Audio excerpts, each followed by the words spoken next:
Hi,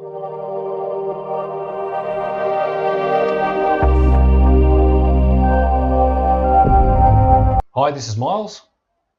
And I'm Rod from RhinoCo Technology, and today we'd like to show you one of our special products for the trade, which is a SMS over GSM module that connects to most contact ID alarm control panels. So the idea is I'm going to ask Rod some questions to guide us through this product, and hopefully that'll give you all out there watching a good overview of what this product actually does. So I'm going to switch the camera so you can actually see the module. We'll do a bit of an unboxing first, and Rod can run you through the features and functions of this product. So, Rod, could you just give us the first intro of the product? Thanks, Myles. The main advantage of this unit, in particular now, is with the NBN. A lot of individuals have lost their landlines. So the problem with that is that we need some other method of communicating either back to a base station or to our individual mobile phones. Basically, this is what this product will allow us to do. In the short term, it allows anyone with a mobile phone to have the information sent to them anywhere in the world and give them an idea of how their alarm panel is going. So it's basically going in between the old copper PSTN phone line. Yes. And so you're plugging where your panel used to go into the phone socket with the copper. It's going into this device. That's correct. Yeah. So it's still the same connection, except it's not going onto your telephone network anymore. Your wired telephone network. It's going via this unit, and this unit can convert that signal into, if you do have a wired network still before the connection has been made, you can this will still have a pass-through facility back to your present monitoring. As NBN comes in and you lose that copper line, you can then have the facility where you can transmit your signal from your alarm panel either via the internet or via the mobile wireless system. Okay, great. All right. Maybe, Rod, if you just open the box and give us a look at what we get inside. Okay. So basically the unit comes with a small instruction manual. That's the unit itself. We have a power supply unit that plugs into the mains. So that's where our power supply comes in. The power supply operates between 9 and 36 volts. So we just have a switch mode power supply. Potentially you could power that off the 12 volt supply from the panel as well. And we've done that on a number of occasions because it's very clean power from the panel, and the fact is that as a standby situation as well, that's another advantage. The other interesting thing about the unit, it also has a built-in battery, which if you lose mains power, the unit keeps operating. Okay, great. So if you had to plug back into a separate GPO to the panel's GPO, then this would still communicate. That's correct, yeah. So if you lost mains power in the establishment to your alarm panel, which has a backup battery, and this unit, which has a backup battery, it would still keep working. Keep working, yeah. Fantastic. Now, also with the because we at the moment connect up to the 3G, 4G network, we have an antenna. The antenna connects in via this miniature SMA connector, and the antenna would normally be mounted probably on top of our control box. Panel box, yeah. It's a magnetic base, is it? It's magnetic base, and that would quite happily sit on the top of the box. Doesn't require any mounting besides that. Also on the front of the unit there we have an Ethernet connection, which then you would connect back basically to the internet.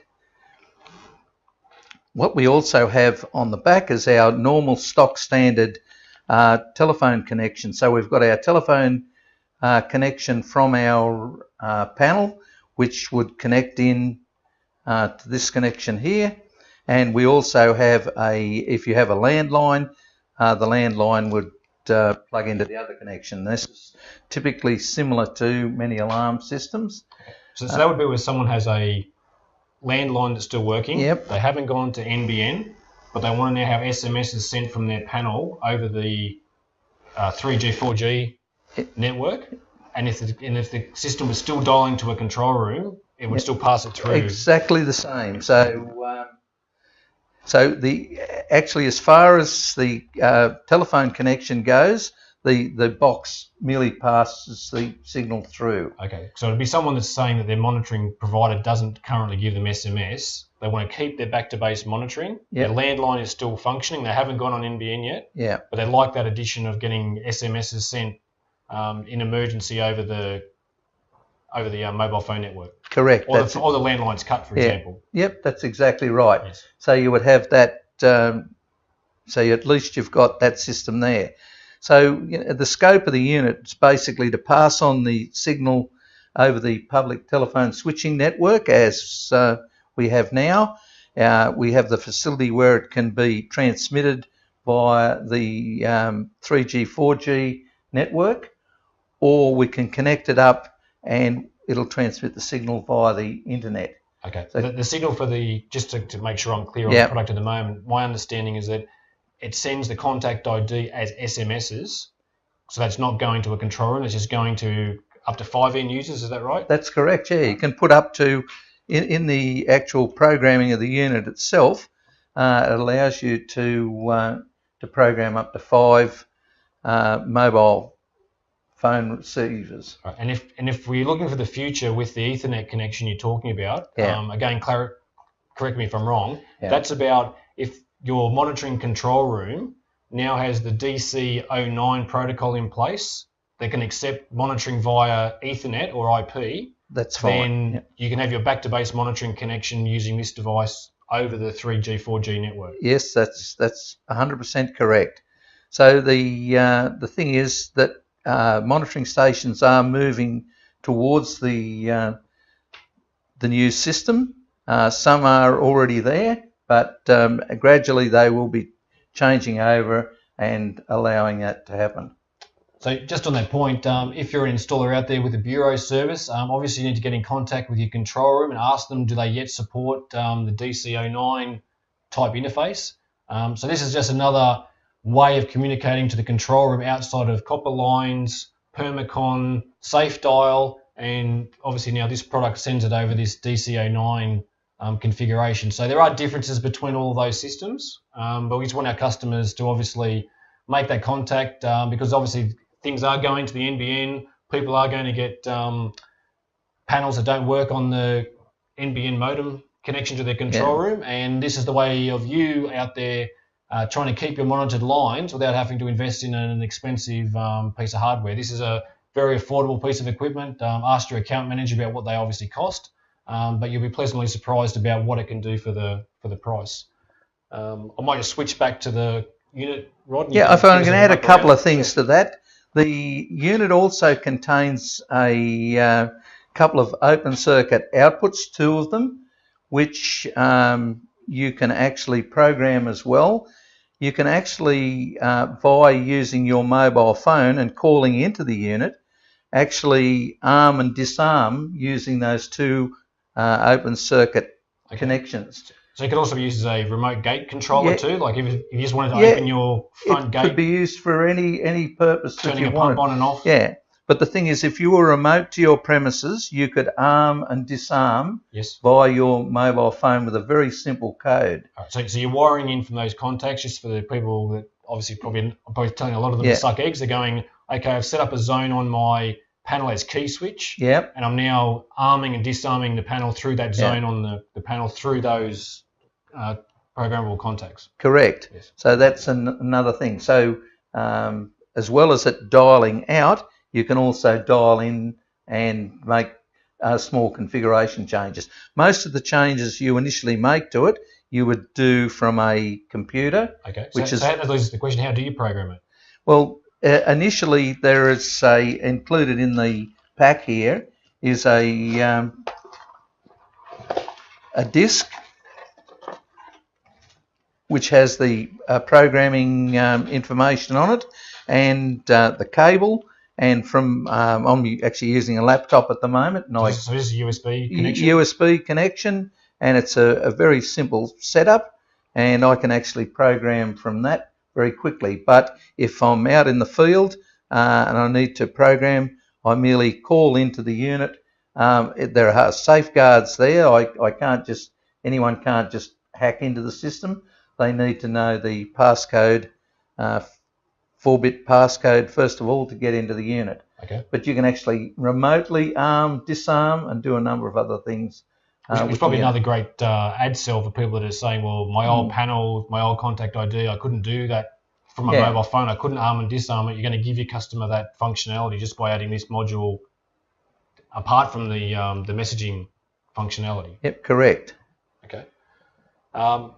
Is there some display on there that tells us different things on the front indicator lights? Basically, we have indicator lights on top of the unit. We have one for the Ethernet. We have, when it's sending data, we can actually see the light flashing there. We can see there's a battery light when it's charging. The battery light would be flashing. And we also have a signal strength light for the 3G, 4G network. And that gives us an idea there of if the unit's working or not. I've used the unit with and removed power, and for quite a long time the unit will keep operating. So that's another plus, having the backup battery. Excellent. Okay.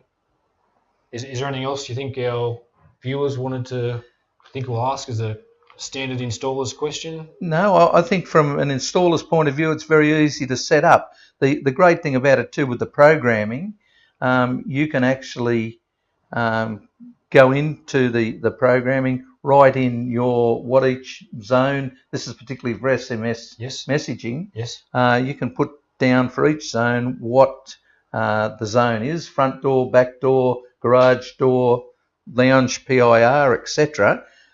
You can actually program those in, and that's the information to a mobile phone that will be sent. Okay, so just to clarify for me the simplicity of it, saying you've plugged the connection that was typically going into their copper phone line. Yeah. That's been plugged into this module. At that point, we're saying maybe they don't have they've gone NBN, they've got no landline. Well, that's the main application probably at the moment. Yep. They're then going to load the software on their laptop, plug a USB cable into this. The software will then prompt them to name Zone 1, Zone 2, Zone 3 as whatever you want to call them, front door, back door, side door. Program the up to 5 numbers that the customer wants. I assume you've got options to turn on what you want to send. If you want to send low battery to user one, you can, but if you don't want to send it to everybody... You can do exactly that, because obviously most individuals don't want to know that information as well. Yes. But obviously the primary owner would want to know if there's housekeeping there to be fixed up. And things like when the panel was sending a weekly test report in the old days via the PSTN line, will it send a test report? 100%. That's totally up to the panel then to be programmed that way to send that message. So and all this is doing basically is passing the information along, converting contact ID into plain English statements to SMS. To SMS, so obviously, something we haven't touched on is you need a SIM card.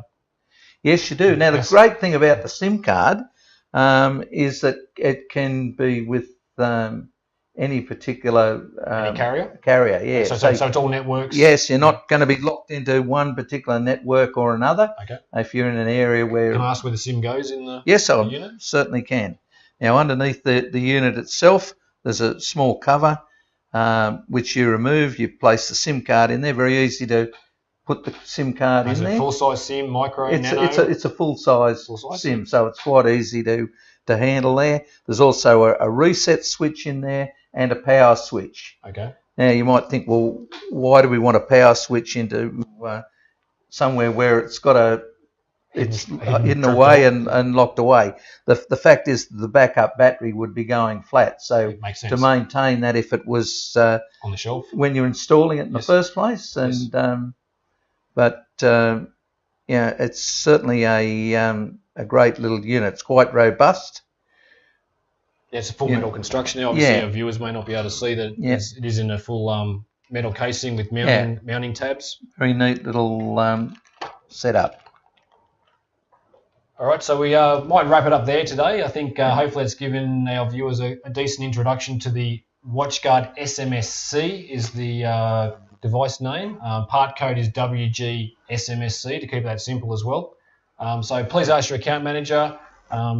We look forward to your inquiries on this product. I'd like to thank Rod for his introduction. Thanks very much, Myles. Thank you.